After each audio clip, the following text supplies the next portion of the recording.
இந்த வீடியோக்குள்ள போறதுக்கு முன்னாடி நம்ம சேனலை சப்ஸ்கிரைப் பண்ணாதவங்க சப்ஸ்கிரைப் பண்ணிடுங்க, பக்கத்துல இருக்க பெல் பட்டனையும் கிளிக் பண்ணிக்கோங்க. வாங்க வீடியோக்குள்ள போகலாம். மயில் சரவணனோட விவாகரத்து நடக்குமா அப்படின்றது இன்னும் உறுதியாகல. இன்னொரு பக்கம் கதிர் ராஜி திருமணம் பத்தின உண்மை வெளிவர பாண்டியன் கோமதி தம்பதி நடுவுல பிரச்சனை இருந்த வண்ணம் இருக்கு. கதிர் ராஜியோட திருமண உண்மையை தாங்கிட்ட சொல்லாதனால செந்தில் மீனா மேல ரொம்பவே கோவத்துல இருக்காரு.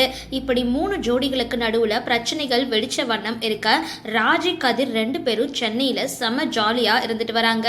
இந்த பாண்டியன் ஸ்டோர்ஸ் 2 சீரியல்ல குழலி கதாபாத்திரத்தை நடிச்சிட்டு வரவங்க விலாசினி. இளையராஜாவோட உறவினரான இவங்க பாடகர் மட்டும் இல்லாம டப்பிங் கலைஞராகவும் கலக்கிட்டு வராங்க.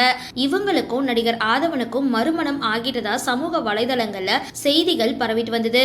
2 பேரும் கையில குழந்தையோட பிறந்தநாள் கொண்டாட்டத்தின் போது எடுக்கப்பட்ட புகைப்படம் வெளியாக 2 பேருக்கும் மறுமணம் நடந்து முடிஞ்சிட்டது அப்படின்னு செய்திகள் இணையதளத்துல வைரலாகிட்டு வருது. ஆனா அவங்க கிட்ட இருந்து எந்த ஒரு தகவலும் இல்ல.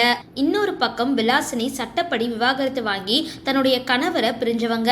ஆனா ஆதவனுக்கு இன்னும் விவாகரத்து கிடைக்கல. அவங்களுடைய விவாகரத்து வழக்கு நீதிமன்றத்துல நடந்துகிட்டு இருக்கு. அவங்களுக்கு விவாகரத்து கிடைச்ச அப்புறம் தான் 2 பேரும் மறுமணம் பத்தி அறிவிப்பாங்க அப்படின்னு சொல்லப்படுது. இப்படி 2 பேரை பத்தி நிறைய செய்திகள் சமூக வலைதளங்கள்ல உலா வந்தாலும் அவங்க கிட்ட இருந்து எந்த தகவலும் இல்ல. சரி, இந்த வீடியோ பத்தின உங்களோட கருத்துக்களை கீழே கமெண்ட் பாக்ஸ்ல போஸ்ட் பண்ணுங்க. வீடியோ பிடிச்சிருந்தா லைக் பண்ணுங்க, ஷேர் பண்ணுங்க, மறக்காம டிபி காபி சேனலை சப்ஸ்கிரைப் பண்ணுங்க.